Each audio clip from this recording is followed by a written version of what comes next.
Komediálny chaos a kolotoč, ktorý sa krúti v strhujúcom tempe.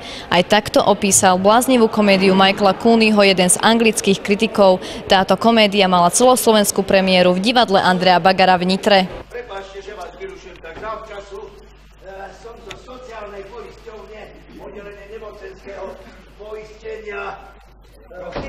Stepan Thompson. Zvon! Je moje meno. Keď človek má klamať na javisku a má klamať svoju ženu a všetkých dookola, tak to dá zabrať. Ja si myslím, že a preto to vlastne akože som rád, že takúto postavu hrám. Som si obľúbil asi komédiu týmto pádom, že sme takúto vec robili. Ani Slonová netreba utekať. Keď uteká, potí sa. Keď sa potí, smrdí.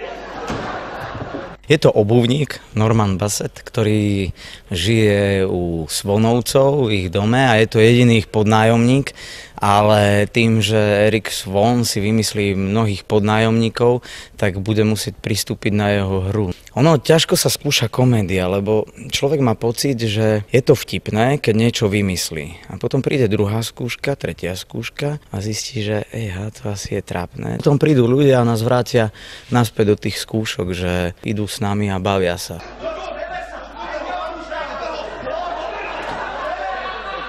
Ja som bol spokojný, mne sa dobre hralo, lebo keď máte dobrých partnerov, dobrých kolegov na javisku a oni vás vedia vyťahnuť z brindy a zase naopak, lebo ja už akože opustím tento post riaditeľský a chcem sa venovať už herectvu, takže budem hrať. V bláznivej komédii sa skáče z jednej šlamastiky do druhej. Záplotky sa hromadia a život vo fraške sa stáva takým nepravdepodobným, akým aj v skutočnosti je. Soňa Kušnírová, televízia Nitrička.